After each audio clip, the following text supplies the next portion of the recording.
Seigneur est ma lumière et mon salut. De qui aurais-je craint? Bonjour. Nous voici arrivés à notre dernier rendez-vous. Nous sommes en plein Triduum pascal, la dernière ligne droite avant la grande fête de Pâques. Aujourd'hui, vendredi saint, est un jour de prière profonde et intense. Mais si vous voulez bien, je voudrais revenir sur la fête d'hier. Une grande fête dans l'Église, une solennité, le jeudi saint. Le jour où nous avons commémoré, célébré l'anniversaire de l'institution de deux sacrements, le sacrement de l'Eucharistie et le sacrement de l'ordre. Le sacrement qui nous donne des prêtres et le sacrement qui nous donne le corps et le sang du Christ que les prêtres confectionnent pendant la messe, consacrent pendant la messe. Le thème général du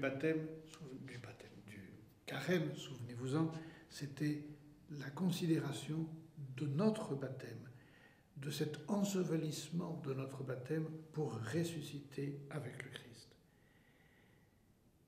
Cette vie nouvelle que nous avons reçue au baptême, il faut l'entretenir. Eh bien, ce sont précisément les deux sacrements que nous avons célébrés hier qui nous permettent d'entretenir cette vie nouvelle. Alors, c'est une occasion très bonne et merveilleuse de remercier. De remercier Dieu d'abord pour son Église, de remercier Dieu pour ses prêtres, et aussi de prier pour les prêtres, de prier pour qu'ils soient saints. Je vous le dis tout à fait tranquillement parce que je suis concerné, c'est vrai. Nous avons besoin que vous priez pour nous les prêtres, pour que nous soyons à la hauteur de la mission que Dieu nous a confiée, qui est une mission divine, surnaturelle, qui dépasse nos propres forces. Donc, remercions et prions pour les prêtres.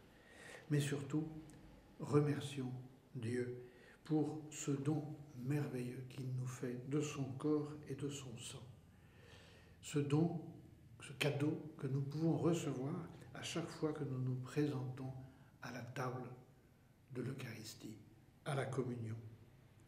Alors, une résolution évidente que nous pouvons prendre à l'issue de ce carême, parce que le carême va passer la messe dominicale, la messe quotidienne, peut-être pour certains d'entre vous, elle va continuer à alimenter notre vie intérieure.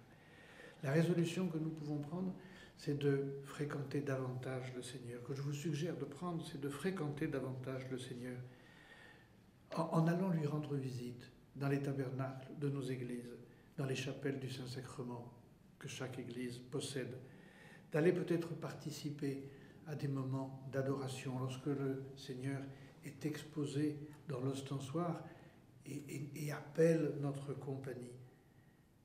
C'est aussi d'aller communier régulièrement, fréquemment, en n'hésitant pas, si nous jugeons que cela est bon pour nous, pour mieux recevoir le Seigneur, en allant nous confesser auparavant, un peu comme on fait quand on reçoit des amis, on fait un petit peu de nettoyage dans le salon où on va les recevoir.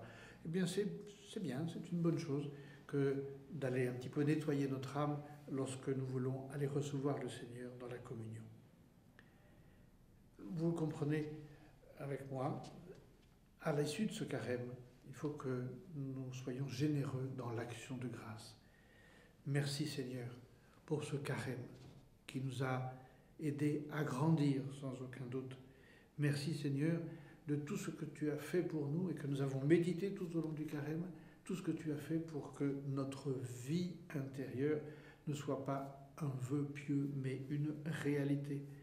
Merci Seigneur parce que tu nous ressuscites sans cesse, à chaque fois que par la prière et par la pensée, nous replongeons dans les eaux du baptême et nous revivons avec toi.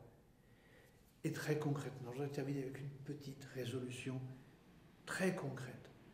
À chaque fois que vous rentrerez dans une église, n'oubliez pas d'aller chercher le bénitier et de vous signer avec l'eau bénite. C'est l'eau du baptême, elle nous rappelle l'eau du baptême, elle nous marque au nom du Père et du Fils et du Saint-Esprit, et donc elle nous marque aussi de la vie que le Christ a gagnée pour nous. Merci de nous avoir suivis et à bientôt, j'espère, pour d'autres rencontres. Notre